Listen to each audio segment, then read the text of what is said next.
doutora Fernanda já está conectando. Olá, tudo bom? Tudo bem?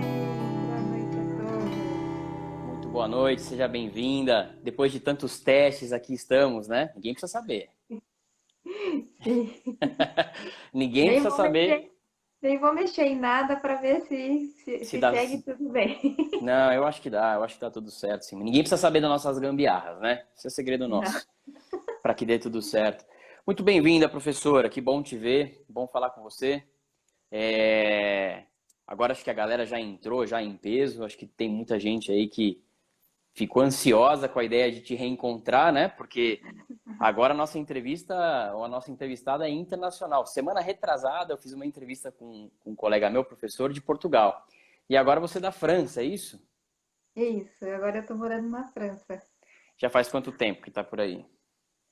Aqui na França a gente completou 8 meses, né, que a gente está vivendo aqui, mas antes de morar aqui eu morei 10 meses na Espanha. Então, de Europa, assim, tem 1 ano e meio já. E qual região que é da França? A gente está morando na parte noroeste da França. A gente está morando perto de Nantes, bem no norte, assim, da França. Sua filha nasceu aí? Não, não, minha filha nasceu no Brasil, é No totalmente Brasil. brasileira. Tô 100% genuinamente brasileira. Como é que tá essa questão aí do coronavírus? É só um bate-papo inicial para daqui a pouco a gente mandar bala nos nossos temas. Então aqui na Europa nós passamos 8 semanas em isolamento social. Aqui, pelo menos na região onde a gente está aqui da França, né, foram 8 semanas de isolamento. E foi um isolamento bem restrito, você não podia sair de casa, senão você era multado. Se a polícia te pegasse na rua, você pagava 135 euros de multa mínima. Se tivesse com mais pessoas, a multa era pior ainda. Nossa. Então tinha a multa, que era uma forma de reprimir mesmo as pessoas, né? Para você poder sair de casa, para ir no mercado, por exemplo, você tinha que fazer um atestado oficial do governo para poder sair de casa, para fazer as compras. Então foi bem restrito o isolamento mesmo, porque senão, quanto menos as pessoas ficam em casa, mais tempo o isolamento acaba durando, né? Então era uma forma de fazer com que as pessoas ficassem em casa. E outra coisa que eu acho que deu muito certo aqui, além da multa, era Hum. a questão das ajudas, né, financeiras que tiveram. Assim, o governo francês ajudou todas as classes financeiramente, tanto empresários quanto funcionários, né, quanto os autônomos, quanto os feirantes, todos tiveram ajuda financeira aqui na França. Ai, que legal, que bom. Então, meu marido, por exemplo, ele ficou 8 semanas sem trabalhar, que são 2 meses, né? E ele recebeu do governo para ficar em casa. E agora já está retornando as coisas aos poucos? Como é que está sendo essa política aí? Desde o dia 11 de maio, eles começaram a retomar, eles estão fazendo esse retorno em 3 etapas. Agora, segunda-feira, a gente entrou na última etapa, então agora eles já liberaram, inclusive, as fronteiras, né, para o pessoal da União Europeia poder correr entre um país e outro. E agora já está bem próximo do que era antes do isolamento social, assim, em relação às atividades e tudo. A diferença é que eles continuam com os cuidados, né, da distância de 1 metro entre as pessoas. Em Hum. todos os lugares tem álcool gel e todo mundo está usando máscara, então eles estão mantendo os cuidados, né, para evitar a propagação. Ah, que legal. Bom, que bom que as coisas aos pouquinhos vão retornando, né? E eu Bom, vejo deixa eu. bastante diferença para o Brasil, né, porque eu tenho acompanhado bastante o Brasil, que a minha família está toda aí, e eu vejo que a resistência a fazer o isolamento, né, a falta de ajuda financeira, eu acho que são as coisas que estão mais dificultando para que as coisas vão melhores aí, né, em relação ao Covid aí no Brasil. Sem dúvida, né? Bom, país continental ainda tem muitos capítulos ainda para serem escritos, né? Então a gente não. Acho que a gente não está muito próximo de um fim ainda, né? Mas vamos torcer, tomar as medidas de cautela e preventivas para evitar aí maiores problemas, né? Mas bom saber que você está bem, que a tua família está bem. E eu queria fazer uma breve introdução aqui à nossa entrevista, se você me permite. Claro. Que, na verdade, a Fernanda, ela foi a minha professora lá na Ibramec, tá? Então, em alguns tantos cursos eu fui aluno dela. E eu sempre tive o hábito de perseguir, no bom sentido da palavra, os professores que eu gostava, em todas as áreas, né? Então, onde a Fernanda estava, eu encontrava uma maneira de estar ali próximo, porque eu sabia que era muito especial aí a instrução dela e a pessoa dela mesmo, né? Então, assim, para o pessoal que não me conhece, eu sou Roberto de André, eu sou professor de artes marciais, sou terapeuta também. E a minha ideia aqui é entrevistar pessoas que tiveram forte influência na minha vida, principalmente como professores, como tutores, e que eu acho que agregam, independente da área, a todo mundo, né? Então, se a pessoa não é terapeuta, se ela não é praticante de artes marciais, se ela não é vegetariana, não importa. As pessoas que eu estou trazendo aqui, eu julgo que tem alto nível e não podia ser diferente, não podia deixar de trazer a Fernanda para bater um papo. Fui atrás dos contatos dela por debaixo do pano, ela nem imagina, até convencê-la aí a gente papear um pouquinho sobre diversos temas. Para mim, uma das características mais marcantes da professora Fernanda é o equilíbrio. E quando eu falo equilíbrio, na minha ótica, na minha visão como aluno, e também como professora, observando ela, não é só de uma maneira, não é no sentido só de ser calma, a maneira mais tranquila de falar, não é só por esse ponto. O ponto de equilíbrio, eu vou fazer uma analogia como a gente diz nas artes marciais, né? Nas artes marciais a gente tem dois conceitos básicos, que é kata, que são as formas, e o kankaku, que é o sentimento, né? A forma, na verdade, é um meio para adquirir consciência corporal, habilidades, conhecer o próprio corpo, as limitações, as dores, os sentimentos, etc. Quer dizer, é um veículo para aprimoramento, é um modo de autoconhecimento. Então a gente precisa de uma equação básica, e essa equação básica a gente chama de kata. Logo, dentro dessas práticas, a gente tem que quebrar esse kata para que tenha vida essas formas, para que tenha aplicabilidade essas formas em qualquer âmbito da vida. E aí a gente chega no kankaku, que é o sentimento. É justamente esse equilíbrio que eu vejo na Fernanda, porque ela tem um conhecimento acadêmico profundo, pautado em ciência, com múltiplas habilidades técnicas, e a ferramenta, a forma com que ela repassa e transmite essas habilidades técnicas é muito humana, é cheio de tato, cheio de habilidades. Então eu acredito que é uma das marcas registradas da professora é justamente esse equilíbrio da grande habilidade acadêmica, de tanto conhecimento que ela tem, com essa forma muito humana de retransmitir e de cuidar dos próprios pacientes, das pessoas que a rodeiam. Eu queria fazer uma breve apresentação também do currículo da professora. Ela é doutora, é mestre em saúde coletiva pela Faculdade de Medicina de Botucatu, na Unesp. Se eu estiver falando alguma besteira, algum erro, você me corrige, por favor, tá? Ela é fisioterapeuta de graduação, né? E realizou pós-graduação em acupuntura e gerontologia. Ela também atua no campo de pesquisa, é professora de cursos de pós-graduação e formação em medicina chinesa. Acho que todo mundo aí que está acompanhando sabe bem disso, né? Massoterapia e outras tantas e tantas técnicas de terapias naturais. Isso há mais de 20 anos já, tá? Também tem a formação muito interessante em permacultura, que de fato é algo muito interessante, né? E que está totalmente ligado e conectado ao seu estilo de vida, certo? E enfim, tá correta a minha apresentação? Tem algum outro ponto que eu tenha esquecido? Porque o currículo é grande. Nossa, eu tô emocionada com a apresentação, hein? Nossa, Muito muito obrigado, Fernanda, por estar aqui com a gente. Seja bem-vinda. sim, obrigada. Nossa, eu não esperava uma apresentação assim tão super especial. Era para fazer o convidado chorar. É quase o Faustão aqui. Nossa, quase, viu? Foi quase. Ai, E Deus. agradeço mesmo, principalmente todo o trabalho que eu sei que você teve para conseguir me encontrar, porque eu realmente estou bem afastada das redes sociais, então imagino o trabalho que não foi para conseguir me encontrar. Então agradeço todo o trabalho, agradeço a apresentação e acho que de currículo tá bom, já está bem Já tá explicado. bom, né? Tá bom. Vamos deixar assim que tá ótimo. Eu queria que, antes de iniciar, você contasse um pouquinho pra gente, explicasse o que é permacultura para o Tá. pessoal aí que talvez já conheça a tua história, mas se puder explicar um pouquinho pra gente. Então, eu me formei na fisioterapia e durante a faculdade da graduação, né, durante minha graduação, eu fiz o curso de acupuntura junto com o curso da faculdade, né? E aí eu vi muitas diferenças coisas que acabam se unindo, mas muitas diferenças na forma de enxergar o processo de adoecimento da pessoa, né? E por isso que eu fui para a linha das práticas integrativas, né? Da acupuntura e de tudo que envolve a medicina chinesa.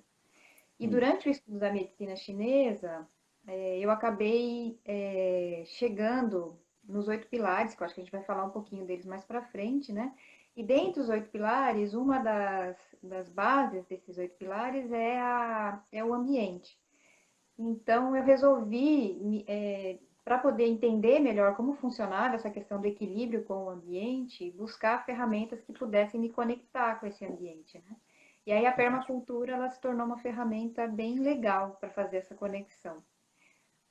Eu fiz 2 cursos de permacultura em institutos que são especializados em permacultura, né? E, e senti muita diferença mesmo no processo de conexão com o ambiente e em como isso interfere mesmo na saúde. Então, assim, resumidamente, permacultura é a cultura do permanente, né? Então, a gente vive numa sociedade que ela pela correria, né, a gente acaba se desconectando dos processos como um todo, a gente acaba trabalhando só com as partes, né? E isso faz com que a gente acabe criando movimentos lineares em vez de movimentos circulares. Então, a ideia da permacultura é recuperar esses movimentos circulares.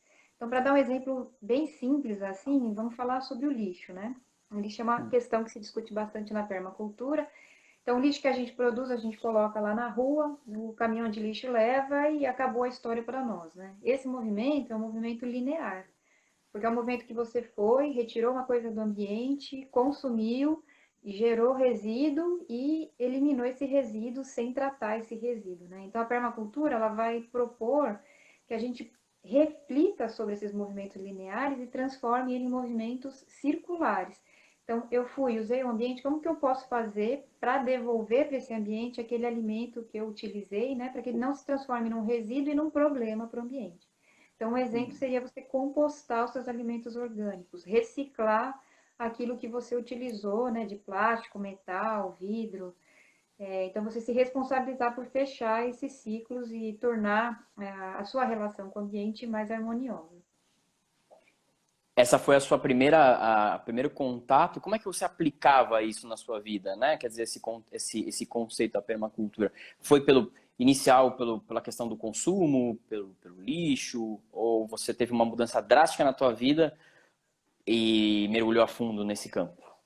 Então, a permacultura eu conheci através da busca por retiros de meditação. Então, quando eu ia fazer os retiros de meditação, eu acabei conhecendo pessoas que trabalhavam com permacultura, que me apresentaram esse modo de vida, né, onde você trabalha de forma mais integrada com o ambiente. E aí eu resolvi mergulhar de vez para poder entender o que que era isso. Então, além dos cursos, eu passei alguns tempos em comunidades, né, visitando comunidades que trabalhavam com permacultura, para poder entender as propostas, né, possibilidades e aplicar elas na minha vida, da forma como eu conseguisse para poder criar esses movimentos circulares e harmoniosos, né, no meu dia a dia. Não, fantástico. E assim, você comentou sobre as 8 pilastras, e eu quero entrar nesse ponto um pouco mais adiante, porque isso também foi muito marcante na minha instrução. Devo dizer que eu roubo isso nas minhas aulas, aplico praticamente em todas as aulas, porque é muito interessante, e foi uma mudança de visão muito grande para mim, essencialmente nesse ponto do ambiente, da harmonização, ou de como você se interage com o ambiente, né? Isso foi sempre muito ressaltado por você. Tem muita gente aqui na live que também já teve aula com você, gosta muito das suas instruções, da sua pessoa, e também tem algumas pessoas que estão ligadas ao campo de artes marciais e que não te conhecem. Eu queria que, de uma forma, como você preferisse, você contasse um pouquinho do seu histórico, desde o processo acadêmico até a tua mudança de estilo de vida, até estar na França, porque eu também não sei como é que você foi parar aí. Você pode trazer uma ordem pra gente, para quem não te conhece também, porque a tua história é muito interessante. Tá, então começa mesmo na graduação. Eu resolvi fazer a faculdade de fisioterapia porque eu tinha feito um curso técnico de prótese dentária, queria ser dentista, mas aí durante o curso técnico eu vi que eu queria uma coisa mais ampla. Eu vi que tudo que era muito restrito para mim não me completava. E aí eu resolvi fazer a faculdade de fisioterapia porque era uma coisa mais ampla, uma visão do corpo todo, eu trabalhava todas as áreas médicas e tal. E aí quando eu estava fazendo a faculdade, meu irmão, caçula, adoeceu bastante, ele teve uma doença chamada síndrome de Crohn, e nesse processo de adoecimento dele, meus pais tinham recursos financeiros para ajudá-lo, mas a gente não conseguia encontrar tratamento viável para ele, por mais que a gente pagasse bons médicos, bons hospitais, bom medicamento. E aí, nesse desespero de tentar salvar a vida do meu irmão, porque realmente a doença acabou pegando ele de uma forma bem grave, né? Foi um acupunturista que salvou a vida do meu irmão. Então, esse processo da acupuntura, ela já entra na minha vida por conta desse histórico que eu tive com o meu irmão. E aí foi tão emocionante acompanhar o processo de recuperação do meu irmão por uma doença que eu tinha aprendido na faculdade que não tinha cura, né, no caso da síndrome de Crohn, que eu resolvi estudar acupuntura junto com a faculdade. Então, eu fazia a faculdade integral e à noite eu ia fazer o curso de acupuntura. E aí eu me formei com os dois juntos. Eu formei com a fisioterapia e com a acupuntura. E quando terminei a faculdade, eu tinha que escolher o que eu ia fazer, né? Se eu ia seguir para a área da fisioterapia ou se eu ia seguir na área da acupuntura. E aí, como eu já. Todo mundo que me procurava para fazer fisioterapia, eu fazia acupuntura e indicava a medicina chinesa, eu acabei seguindo para a linha da MTC, né? E aí eu fiz a pós-graduação em gerontologia, porque eu sabia que o processo de adoecimento ia ser uma coisa importante na nossa sociedade, e eu queria conhecer um pouco mais sobre esses processos de adoecimento, então eu fiz a pós em gerontologia e fui fazendo cursos dentro da área da acupuntura. Aí fiz fito, fiz ticum, fiz tudo que eu podia estudar, né? Me especializei em ventosa, moxa, em todas essas técnicas que a gente vai falar nos 8 pilares. E aí, tudo bem, estava trabalhando, né? Estava dando aula, já estava fazendo os ambulatórios com meus pacientes, com a minha clínica, mas eu sempre ficava em dúvida por que eu não conseguia curar todo mundo. Muita gente melhorava, passava no consultório, ficava bem, mas eu não conseguia curar todo mundo. E aí eu fiquei com a sensação de que estava faltando alguma coisa. Falei, tem alguma informação que ou eu não estudei, ou não, tem alguma coisa que eu não estou entendendo. E aí, acho que de tanto perguntar, né, o que estava, por que eu não conseguia curar as pessoas, e eu também entrei no processo de começar a fazer cursinho, porque aí eu queria fazer medicina, entrei num processo louco de fazer medicina, estudar, dar aula de final de semana e tal. Eu entrei num nível de estresse muito alto e acabei desenvolvendo uma doença que não foi tão grave, igual aconteceu com meu irmão, mas é uma doença autoimune também, que chama cistite de repetição. Pelo menos na época chamava assim. E aí eu comecei a buscar os tratamentos integrativos, né, para mim. E foi onde eu conheci um professor taoísta que me disse que eu conhecia muito pouco de MTC, que o que eu trabalhava era só um pilar dentro de outros sete que haviam, né?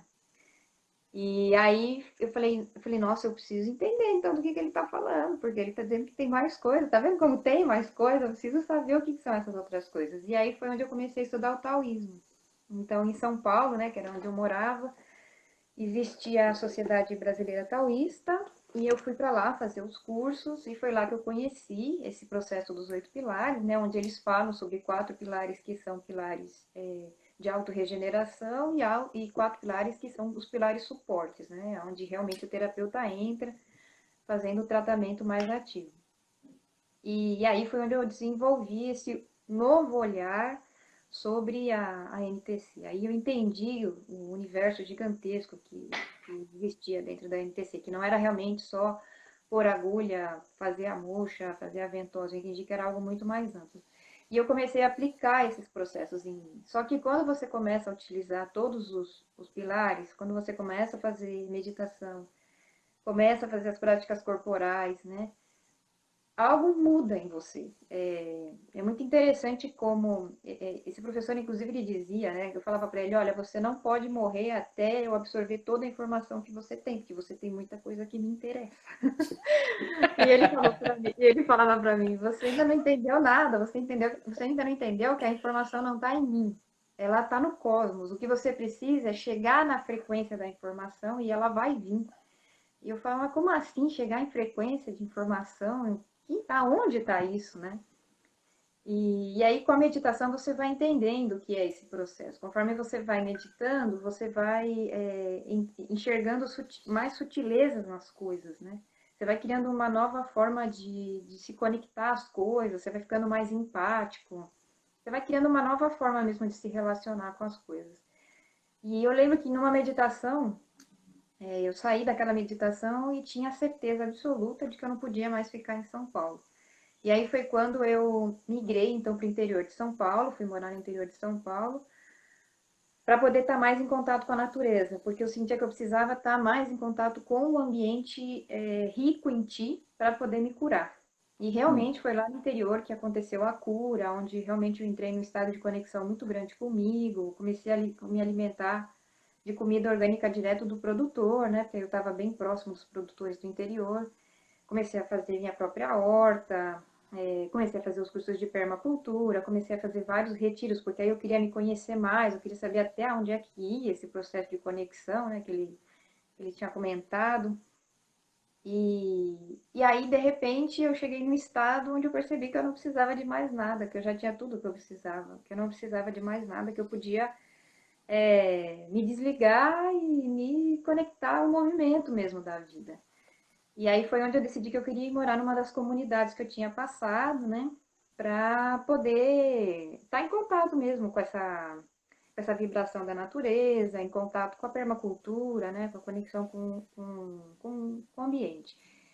E eu não deixei de dar as aulas, nem de estudar, porque é uma coisa que eu sempre gostei de fazer. Então, paralelamente, enquanto eu ia vivendo tudo isso, eu continuava dando aula e continuava fazendo as pesquisas. Por isso que eu tenho mestrado, doutorado, porque era uma coisa que eu gostava de fazer. Eu nunca fiz coisas que dão trabalho, né? São cansativas, mas que também me davam prazer. Então, eu sempre acreditei que uma das minhas tarefas na vida era fazer essa ligação, essa ponte, né, entre esse universo da autoconexão com a natureza e tal, e o ambiente acadêmico. Eu lembro numa das comunidades que eu passei, uma senhora que trabalhava bastante com xamanismo, ela falou para mim, olha, você, no calendário maia, né, você é uma enlaçadora de mundos, então você veio para conectar esses dois mundos. Por isso que você gosta tanto de estar nos dois lugares, né? Não negue essa sensação que você tem, porque é isso que você veio fazer. Você veio para conectar os universos, né? E aí, então eu segui fazendo, né? Fiz o mestrado e doutorado e segui vivendo em comunidade. E era interessante porque eu ia para a faculdade e todo mundo falava, nossa, mas você mora numa ecovila? E aí eu falava, não, sim, mora, é uma coisa alternativa e tal. E as pessoas todas estressadas, pensando o que elas iam fazer da vida acadêmica delas, o que elas iam fazer. E eu estava em outro processo. Falei, não, eu vim aqui só para trabalhar as informações, levar a informação de lá para cá, de cá para lá, né? E foi assim. Aí em 2018 eu terminei de fazer o meu doutorado e a Helena nasceu. E aí é um novo processo da minha vida, né? Entra a questão da maternidade. E quando chegou a questão da maternidade, eu me senti muito fragilizada. Foi a primeira vez na minha vida que eu senti que eu não tinha mais tanta energia para doar. Que eu precisava, na verdade, de doação de energia. Eu precisava de uma rede de suporte maior para poder conseguir educar a minha filha com o que eu considerava, com o que eu considero básico, assim, né? E aí, como eu tenho a cidadania espanhola, né, pela minha família materna, e o meu companheiro, ele é espanhol e francês, né, ele tem mãe francesa e pai espanhol, eu fiz essa proposta da gente tentar vir para a Europa, sentir como seria aqui, para ver se a gente realmente sentisse que seria mais, a gente teria mais oportunidade de criar nossa filha aqui, né, com mais possibilidades, ficar por aqui mesmo para fazer esse processo educativo dela aqui.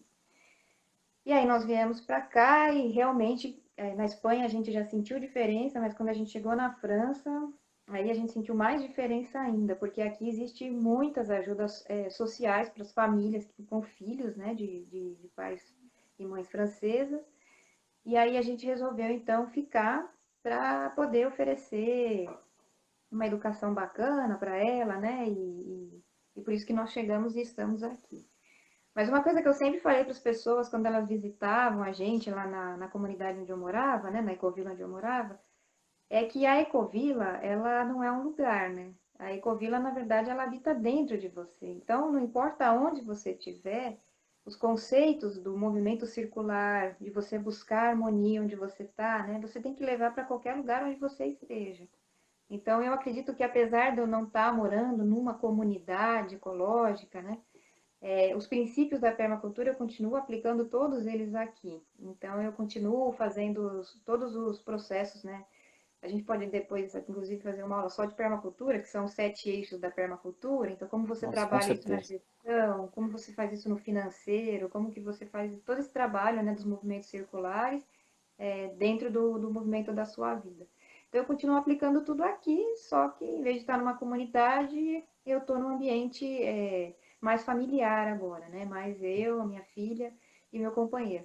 E a gente está morando na área rural, né, da França. A gente não está Ah, morando em cidade grande. era essa a minha pergunta. Era essa a minha pergunta. Eu estou morando aqui numa cidadezinha chamada, perto, né, de uma cidadezinha chamada Udon, na área rural de Udon. Então, Udon já é uma cidade muito pequena e a gente mora na área rural de Udon. Então, a gente Perfeito. tem vaca aqui na frente de casa, né? A gente tem passarinho, tem árvore, tem vários bosques que a gente vai caminhar. Então, é o que eu falo, né? Fantástico. Você não precisa estar na comunidade, você pode recriar esse universo onde você estiver. Não, fantástico. Eu me lembro que teve uma aula que a gente teve lá na Ibramec e quando acabou a aula, eu fui conversar com você na tua mesa. Já tinha terminado a aula e eu quis saber um pouco da tua história. Deu 3 minutos, a sala inteira estava em volta, todo mundo assim, só olhando, só apreciando essas mudanças e tudo que você traz aí de estilo de vida. Agora, esse equilíbrio de fato aí do acadêmico, imagina, você está fazendo mestrado, doutorado, vivendo na Ecovila. Hum. É complexo, ou não? Ah, é a questão de se organizar, né? São ambientes tão antagônicos, né? Quer dizer, o ambiente acadêmico, urbano, e de repente que no final, à noite você voltava para a Ecovila, era assim. Então, na verdade, eu tinha períodos onde eu tinha que ficar mais na universidade para poder fazer a coleta de dados, a análise, dos marcadores e tudo. Aí, eram semanas que eu ficava na universidade e eu tinha períodos, que foi a maior parte do tempo, que eu ficava na Ecovila e aí eu tinha que organizar horários para escrever o doutorado. Porque dá trabalho fazer a pesquisa em si, mas escrever, eu acho que é a pior parte. Porque aí você tem que ler muito, tem que baixar muito artigo, né? Fazer uma síntese desses artigos para poder escrever o doutorado. E aí o que eu fazia é que na Ecovila eu separava o período da manhã, 3 horas por dia, para poder fazer o doutorado. E foi assim que eu consegui, fazendo o doutorado de manhã, escrevendo de manhã e à tarde me dedicando mais para as atividades da comunidade, né? Como que é uma ecovila, para quem não conhece? Então uma ecovila, a definição geral dela assim, ela é uma reunião de pessoas. Então, você pode ter ecovilas urbanas, por exemplo, né? Você pode se organizar em um grupo de pessoas e dividir as tarefas, né, entre esse grupo e criar essa comunidade. Essas comunidades, elas podem ter diferentes objetivos. Eu passei, por exemplo, por comunidades que o objetivo central eram mais espirituais, então onde a gente organizava mais retiros, tinha mais orações, fazia mais processos de jejum, né? Eu fiz bastante jejum também para ajudar na meditação. E e aí você tem comunidades que têm o foco mais na questão ecológica, que foi essa última comunidade onde eu morei, né, que eu vivi aí quase 5 anos. Era uma comunidade que tinha uma vertente mais ecológica. Então a gente trabalhava mais com a ideia de como fazer para juntos, vivendo em comunidade, a gente conseguir reduzir o nosso impacto ambiental. Então a gente tinha divisão de caronas, né? A gente tinha tentativa de diminuição da perda de alimentos, né? Então a gente tinha várias propostas para tentar reduzir esse impacto ambiental. Para as crianças que nascem numa ecovila, quer dizer, se são criadas desde cedo numa ecovila, como é que funcionam os estudos? Então, também depende da comunidade que você vai visitar. Tem comunidade que o núcleo base decidiu que prefere fazer o homeschooling, né? Que seria mais ou menos o que está acontecendo agora no isolamento social, né? Onde Hum, você fazer esse trabalho em casa. E existem comunidades, como era o caso da que eu morava, onde as crianças passavam meio período na escola normal e o outro meio período elas ficavam com pessoas da comunidade ou uma pessoa que a gente trazia de fora, né? Para fazer atividades que a gente acreditava que as crianças precisavam ter. Então, por exemplo, na escola a gente não aprende a plantar e a gente acredita que é essencial que uma pessoa saiba produzir seu próprio alimento por uma questão de autossuficiência, né? A gente acreditava que as crianças precisavam aprender sobre questões de meio ambiente, sobre reciclagem, sobre menos gasto de água. Então, elas também tinham, como se fossem atividades, né, relacionadas a essas temáticas. Então, a gente escolhia as temáticas que elas iam ter no outro período. Então, depende da comunidade que você vai, as crianças têm diferentes organizações, né? E a parte de saúde, como é que era aplicada? Então, essa parte de saúde era uma das partes que eu coordenava na comunidade e a gente trabalhava com bastante prevenção. Eu sempre trabalhei muito com prevenção com o grupo lá. Então, a gente cuidava muito da questão do alimento e aí o trabalho de prevenção que eu fazia era baseado nos 8 pilares, né? Principalmente nos 4 pilares de autorregeneração. Então, a gente cuidava muito da alimentação, sempre buscando comer alimento orgânico, alimento que a gente mesmo produzisse. E se não tivesse o alimento, né, de onde a gente poderia buscar o alimento mais saudável possível, a qualidade da água, que era fundamental. A gente tinha meditação na comunidade, a gente também tinha na comunidade alguns trabalhos espirituais, então eu mesmo organizava retiros lá na comunidade, organizava jejuns de um dia para as pessoas, para elas poderem vivenciar a experiência do jejum. A gente tinha os grupos espirituais, então tinha os umbandistas, então aí tinha os trabalhos também para trabalhar o espírito. E aí, que aí também era uma forma de trabalhar com a questão do ambiente, porque esses retiros, algumas atividades que eu fazia lá, a gente fazia dentro da mata. Então, para você poder se conectar com a força da natureza, né, a gente fazia algumas meditações na mata também. Então, Ah, tinha um trabalho preventivo. E acontecia, às vezes, das pessoas adoecerem, e aí a gente fazia o tratamento usando os outros 4 pilares, né? Com a fito, com a acupuntura. E em casos mais graves, a gente tinha amigos, né, que trabalhavam nos hospitais públicos, e aí a gente encaminhava as pessoas que tinham os casos mais graves para o hospital. mas até você mudar definitivamente para uma ecovila, você fez uma série de retiros antes para ir percebendo como é que era, né? Como é que foi o seu primeiro retiro? Então, Primeira vez, né? quando as pessoas me conheceram, assim, já vivendo na Ecovila, todo mundo acha que eu acordei um dia, né, em São Paulo, e falei, nossa, vou largar tudo, vou lá na Ecovila. Quero saber como é que é isso, como é que também foi esse desmame e a família, como é que ela lida com isso, né? Então, foi um processo bem lento. Eu sempre falo para as pessoas que para eu ir morar numa comunidade, até o momento que eu decidi ir morar na comunidade, no momento que eu comecei a fazer essa busca, passaram quase 10 anos, né? Então, não é uma coisa que você acorda e fala, uau, hoje eu vou para uma comunidade. Então, primeiro eu comecei com os retiros em São Paulo. Eu falo que ali foi o meu primeiro passo, né? Foi quando eu fui buscar a Sociedade Taoísta e comecei a fazer os trabalhos de Qigong, que eles têm lá, que são bem legais, e os trabalhos de meditação. Então, ali já começou, eu acho que já começou a minha mudança, porque foi numa dessas meditações que eu cheguei à conclusão de que eu precisava sair de São Paulo, que eu não tinha forças para lutar contra a pressão que eu sentia da cidade. Isso não quer dizer que isso é uma verdade absoluta, e não digo que todo mundo tem que sair da cidade. Isso é uma coisa que você percebe, né?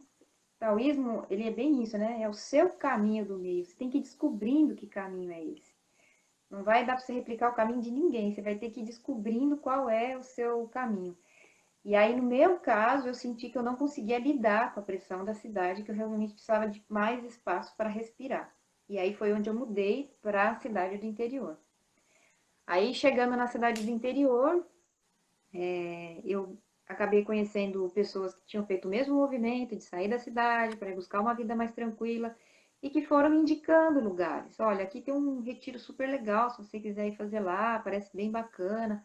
E aí eu ia e fazia um retiro de um dia. Eu ia lá, fazia uma vivência e falava, Embora. nossa, já deu, vou voltar para casa, né? E aí voltava para casa, para minha casinha no interior, tinha bastante plantinha, tinha minha hortinha, tinha tudo lá bonitinho e voltava para lá. E aí também foi num processo de um retiro, foi um retiro que eu fiz de 3 dias, é um retiro de 3 dias, que eu senti que eu ia voltar para casa, pegar o que dava para botar na mala e ir embora. Nossa, Foi num que processo forte. de retiro. Então aí eu voltei para casa, fiz a mala e, e aí uma amiga tinha me convidado para ir passar 15 dias numa comunidade que não tinha luz. Ia ser a primeira vez que eu ia fazer um negócio desse, para um lugar que não tem luz, não tem internet, não tem nada. Achei que eu ia ter um treco, mas eu fui, falei, não, vou. Aí os 2 primeiros dias eu pensei em voltar, mas aí eu tinha feito um esquema de carona, tinha uma galera que tava, putz, precisava da minha carona para voltar, e eu achei uma sacanagem largar a galera lá no terceiro dia para eles encontrarem um lugar, uma carona para voltar. E aí eu resolvi ficar. E aí, bem a Deus, eu resolvi ficar, porque lá pelo quinto dia eu também tive um salto quântico, assim, eu não sei, aí, bom, aí as pessoas vão começar a achar que comecei a viajar muito na maionese, mas eu juro que eu não fumei nada, não cheirei nada, eu tava só comigo eu mesma, mas eu comecei a achar que as árvores falavam comigo, era uma coisa interessante, assim, né? A gente contando parece que, né, nossa, daí deve ter cheirado tudo, mas juro que eu não cheirei nada, não gosto dessas coisas, não acho que é muito ruim. Teve jejum? Teve jejum, a gente fez uma eu fiquei alguns dias de jejum e depois quando a gente voltou, mesmo quando voltou, a gente fez uma alimentação que é uma alimentação que chama alimentação crudívora, né? Que são só alimentos crus, então você come muita fruta, muita salada, né? Então isso também ajuda, né? E aí quando eu voltei desses 15 dias, né, que terminou esses 15 dias, aí eu já voltei sabendo que eu não ia nem voltar para casa mais. Já ia Você procurar só... outras comunidades para viver mesmo. E a sua família, quando você avisou ela? Ó, tchau, tô indo embora. de São Paulo. Então, Eu tô indo inclusive embora pra uma ecovila. minha mãe tá assistindo essa live, Ela deve saber melhor. Vamos convidar ela pra ela contar pode a até, outra versão, o outro lado da moeda. ela pode até explicar como que foi para eles, né? Eu acredito que para qualquer pai, para qualquer mãe, deve ser sofrido, né? Ver um filho fazendo determinados tipos de escolhas, né? Nesse processo todo, eu tive a minha mãe fazendo kkkk, eu tô vendo aqui, mãe. Em cima do cogumelo psicodélico que o Ângelo colocou ali, Isso, quando você viu os duendes. Professor Ângelo tá aí na live com a gente. Professora Marina, professor José Roberto, todos os seus fãs aí. Mas vamos lá. sim, não, as frases também estão lindas, hein? Vocês estão me emocionando muito aqui nessa live. Então, e aí, depois desse processo então, de 15 dias que eu fiquei nessa comunidade, que foi no Espírito Santo, um lugar que não tinha luz, não tinha internet, não tinha nada, eu realmente resolvi que eu queria seguir nesse caminho, né? E aí, quando eu voltei para o estado de São Paulo, porque eu precisava continuar fazendo mestrado, doutorado, né? E dando as aulas. Então aí eu resolvi que eu queria voltar, mas voltar para viver numa comunidade. E para os pais é difícil, né? Só que eu estava um pouco longe dos meus pais, então eu ia dar aula, continuava fazendo mestrado e doutorado, e eles me perguntavam, e aí, como você está? Eu falei, tô ótima, mãe, tô fazendo mestrado, fazendo doutorado. Eu contava só as partes boas, né, assim. E aí eu contava para eles as situações quando elas já estavam resolvidas, né? Então eu falei, olha, agora eu vou morar, né, numa comunidade tal, lá em São Carlos e tal. E aí eles iam me visitar nessas comunidades, né? E às vezes saíam um pouco espantados, mas eles viam que eu estava bem, né? Que eu estava me sentindo bem, que eu estava tranquila, que eu estava conseguindo me manter também, né? Financeiramente falando. Então, ai, que lindo, tem alguém do Espírito Santo, gente, também. Bastante gente. E, e aí, A minha mãe escrevendo, tá vendo? É muito difícil aceitar a decisão dos filhos. Queremos eles sempre por perto, mas é um É, aprendizado. É importante respeitar a decisão. Estão sempre perto dos nossos corações. Ai, que mãe linda que eu tenho. Mas é. olha só, mais uma homenagem. Daqui a pouco você vai chorar, não vai ter jeito. Então, os pais sofrem, eu sei que eles sofrem, e agora que eu sou mãe, eu posso imaginar o tamanho do sofrimento deles. Mas era isso, eles viam que eu estava bem e aí iam me visitar para saber se eu estava bem mesmo, né? Nas comunidades que eu ia. E acabavam até, às vezes, se enturmando com a comunidade, né? Minha mãe mesmo acabou fazendo os retiros que eu fazia na comunidade, participou dos trabalhos espirituais da comunidade. Então, Ah, que acabavam se legal, integrando, né? que E tem uma legal. cena que eu lembro que ficou bem marcante, assim, para mim, que foi quando eu fui morar nessa última comunidade que eu fui viver, Hum, tinha muita família nessa comunidade e uma casa que tinham poucos quartos, né? Então, na minha cabeça sempre foi muito claro, os quartos são para quem tem filhos, né?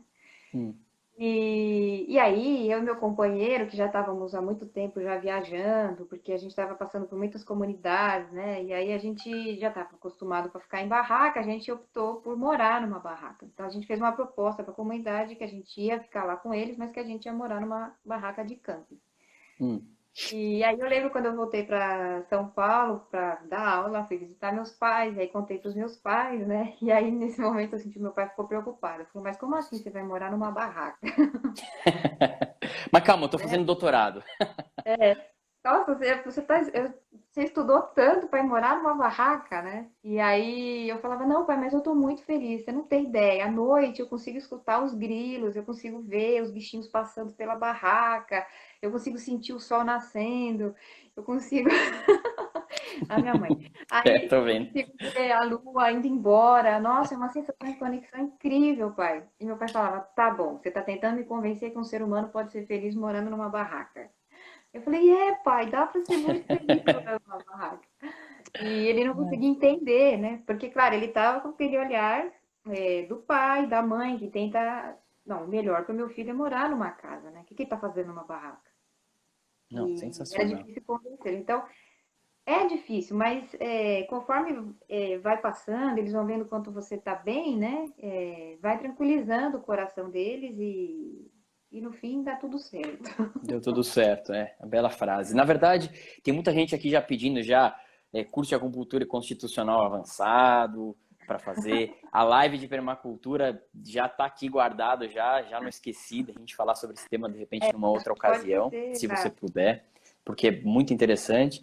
E nas instruções que eu tive com você, foram duas coisas que foram muito marcantes. Uma justamente foi o curso de acupuntura constitucional, que é super interessante e ficou uma marca registrada da tua instrução é ligado também à acupuntura constitucional. E essa questão da utilização das 8 pilastras, que a gente tanto falou até agora.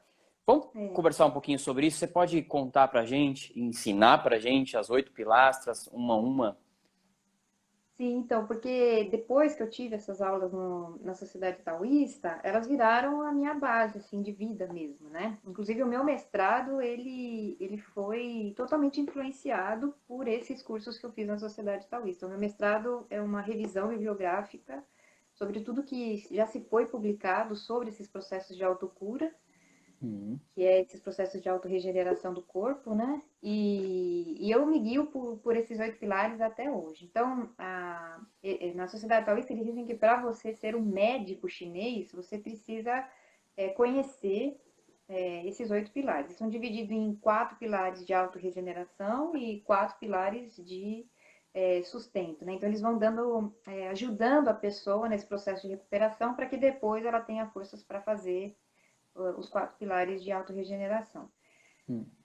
Os 4 pilares, que são os pilares de autorregeneração, o primeiro é a meditação. Então, por que é a meditação? Porque dentro da visão da medicina chinesa, a formação mais importante do Qi, ela vem através da respiração. E a respiração, ela está totalmente relacionada à velocidade dos seus pensamentos. Então, a única forma de você melhorar a captação do seu Qi, do ar, é você trabalhando a velocidade com que os seus pensamentos se processam na sua mente. Nossa, então eu Né? tô lascado. Acho que todo mundo tá vendo aí, eu sei, eu sei. Porque quanto mais a sua mente está acelerada, mais rápido você tende a respirar, né? E quanto mais acelerada está a sua respiração, mais apical ela fica, menos troca gasosa você faz. Então, isso até fisiologicamente é possível de dizer que o chinês está certo nesse sentido, né? Então, a meditação ela é o primeiro pilar para esse processo de autoconhecimento. E aí os outros pilares, esses outros três pilares, eles vão ajudando a diminuir a velocidade da sua mente. Então, o segundo pilar é o Qigong, que são os movimentos corporais, né? Os movimentos terapêuticos corporais, que são movimentos que também, através da execução desse trabalho muscular que a gente faz, a gente consegue ir reduzindo e desacelerando o trabalho da nossa mente. Então, ele é uma forma de meditação, só que uma meditação ativa para que você consiga chegar na meditação, que é a meditação passiva que eles falam, né? De você realmente ficar totalmente sentado, só ali com você mesmo, né? Só meditando. Então, esse seria o segundo pilar. E aí, eu Só um gostei. parênteses com relação ao Qigong. É, a gente sabe que não é todo lugar que a gente encontra práticas respiratórias de mobilização de Qi, de energia, como o Qigong em si. Você vê alguma outra forma, já que é um veículo para diminuição dos pensamentos e também amenizar ali o ritmo de respiração, de prática física para isso, que possa substituir o Qigong? Sim, totalmente, porque era uma coisa que eu ia comentar agora, quando eu tinha que trabalhar com os meus pacientes, é muito difícil você trazer essa abordagem oriental para quem está acostumado com a rotina ocidental, né? Então, para os meus pacientes, eu fazia assim, semelhanças que você poderia ter. Não é a mesma coisa, mas era algo próximo que poderia ajudar esse paciente a despertar o interesse em fazer os trabalhos corporais, né? E aí eu falava que qualquer atividade física que você faça já te ajuda nesse processo, né? Ele não tem o mesmo efeito que o Qigong, porque a gente sabe que o Qigong ele vai trabalhar com respiração interna, energia externa, é, mas ele é uma forma de você se conectar com o seu corpo. Porque às vezes nós ocidentais estamos tão ligados à nossa mente que a gente não consegue perceber os cinco sentidos corporais que a gente tem. E a atividade física ela vai te ajudar a trazer essas sensações, essas percepções, né? Do cheiro das coisas, de como o seu corpo se movimenta, de como ele sente, de como ele soa, de como ele percebe o movimento, né? Então eu falo para os meus pacientes que quando eu fui fazer o Qigong, para mim era muito difícil o Qigong me trazer essa conexão de imediato. O que me trouxe a conexão com o meu corpo mais rápido foi a dança.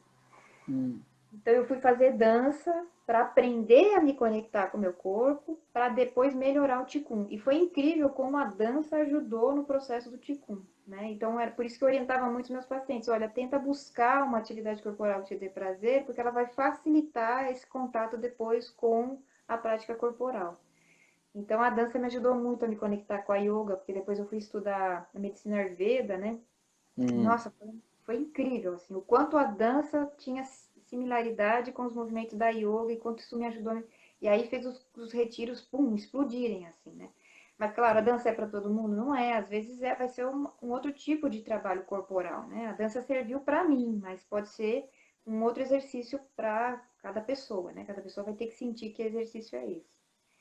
Então, na parte do Qigong, eu acredito que as atividades físicas ajudam muito nesse Dança, processo. alguma dança específica? Nossa, então, eu amo dançar, né? E Hum. aí eu fui estudar flamenco por conta do meu passado espanhol, né? E aí eu queria me conectar com a dança da minha família. Mas eu fui estudar numa escola que você podia pagar um valor lá por mês e fazer todas as danças. Imagina, eu comecei fazendo flamenco, no mês seguinte eu tinha feito a mensalidade de todas as danças e fiz tudo. E aí fiz dança cigana, fiz balé, fiz jazz, fiz dança de salão. E nossa, foi demais, demais. Dança do ventre, não, foi incrível. Essa escola é uma das coisas assim que eu falo que foram um boom na minha vida também, de para me auxiliar a me conectar comigo mesmo, né? É incrível, né? Porque ainda envolve o aspecto artístico, né? É como a gente também fala nas artes marciais. Você tem a atividade física, Total. mas você ainda teve o ritmo, você tem a música, você tem o aspecto artístico que faz a gente se conectar, né? Nossa, totalmente. Eu acredito que as artes marciais, elas são incríveis para isso também. E aí depois a gente vai. Então, o primeiro pilar é a meditação, o segundo é o Qigong, e o terceiro é a alimentação, né? Então, a dietoterapia. E aí, eu também falava para as pessoas, não complica muito, sabe? Essa coisa de, nossa, agora eu vou ter que fazer um curso de dieta chinesa para entender como é que eu faço para me curar. Eu falo, não, começa mais lá embaixo, porque o nosso problema está mais lá embaixo ainda, do que trabalhar com os sabores, as cores. Eu falo, é mais lá embaixo. Você tem que tentar buscar alimentos que tenham Qi. Esse é o primeiro passo, né? Porque a gente está comendo muito alimento industrializado, alimento processado, alimento cheio de agrotóxico. Então aí é difícil, né? Você vai escolher sabores e cores, mas o seu alimento com sabores e cores, ele não tem ti. Então vai ser difícil, né? Mesmo que você domine toda a arte da dieta chinesa. Então, com meus pacientes, só às vezes de você melhorar a questão do alimento que ele aportava para o corpo, ele já tinha um salto de melhoria na saúde dele, sabe? Você Então eu falou da falava, questão do Ti, só um parênteses, perdão te interromper. Como é que a gente pode traduzir Ti para quem não sabe o que é? nossa, sim. Ah, Tem gente, rapidamente, né? tem gente que não estuda, né, necessariamente medicina chinesa, a gente está toda hora falando de Sim. Ti, Ti, né? Como a gente pode É, traduzir para eles? quando a gente fala em medicina chinesa, né, a base da teoria é o Qi. E aí, o que, que seria esse Qi? Então, na medicina chinesa, eles acreditam muito na dualidade das coisas. Então, eles acreditam que se você tem um corpo físico, você tem que ter um corpo energético. Não tem, que é um corpo que não é denso, né? Que ele não tem estrutura, ele é uma coisa fluida, que seria essa energia que a gente chama. Então, dentro da teoria, a base da teoria da medicina chinesa é a dualidade. Não existe, não tem como você falar em MTC sem ter a questão da dualidade. Então, se você acredita que você tem um corpo físico, e é fácil acreditar porque você toca e vê, né? Você tem que ter um corpo energético também, que seria esse corpo contrário, uma antítese do corpo que você tem. Que é esse corpo que não tem massa física e que é extremamente disperso, né? Que seria a questão da energia e que flui. Então, o Ti seria essa oposição a tudo que a gente vê de matéria, né? Toda matéria que a gente vê, ela existe a energia oposta. Aí você pode falar, ah, não, mas o ar, por exemplo, ele não tem matéria, ele tem matéria na realidade, é que são moléculas, átomos muito pequenos que a gente não vê, mas ele tem matéria também. E aí, como ele tem matéria, ele também tem o oposto dele, né? Que seria a questão energética. E uma coisa que a gente vem fazendo, olha, eu posso falar como pesquisadora, a gente já vem há anos tentando fazer a associação dessa energia com o sistema nervoso. Há anos. Muitas pesquisas já têm sido feitas tentando fazer essa associação e não conseguiu se provar essa associação. Os meridianos energéticos que os chineses escreveram, né, eles não têm correlação com os nervos. Então, a gente realmente passa a observar que talvez realmente exista um corpo energético e não está associado a esse corpo material que a gente conhece, né? Então, quando você respira, você está respirando as moléculas de ar que são matéria e que, portanto, se são matéria, elas têm um componente energético, que é chamado de diferentes formas conforme as teorias que a gente estuda, né? Se você estudar Ayurveda, eles chamam de prana. Se você estudar a teoria da bioenergética, que é a teoria haitiana, eles chamam de organo, né? Então, dependendo da teoria, ela vai receber um nome diferente, mas eles estão todos falando da mesma coisa, né? Esse não visível, essa não matéria que faz com que a matéria tenha movimento. E que permite, né? E a matéria que permite que a energia consiga se movimentar. Então, elas são opostas, mas são totalmente dependentes para a sua existência. Complementares. Exatamente. Não, fantástico. Você estava falando da alimentação que tem que ter Ti, né? Isso, exatamente. Então, quando a gente fala do alimento, o alimento também tem matéria e é até mais fácil de compreender do que o ar, né? Porque você vê ele ali com as cores, o cheiro, tudo, né? E se ele tem matéria, ele também tem ti. E esse ti depende da história que ele carrega. Então, assim como nós, né? Eu vou chegar aos 50 anos, vai depender da história que eu carreguei até esse momento. Então, se eu tive uma alimentação muito ruim, não fiz atividade física, não trabalhei a respiração e tal, quando eu chegar aos 70 anos, eu vou ter uma história de ti e uma história física, porque o físico depende do ti, né? Diferente daquela pessoa que fez esse trabalho. A mesma coisa acontece com o alimento. Aquele alimento que você você cuidou da terra, você regou com uma água boa, você trabalhou com cuidado, com atenção, com respeito à natureza, né? Ela volta para você com um tique completamente diferente, porque a história que ela carrega é diferente, né? Então, por isso que Fê, eu falo só que desculpa só te interromper de novo, aqui eu recebi um aviso aqui por parte do Instagram que eu tenho 1 minuto e 40 segundos.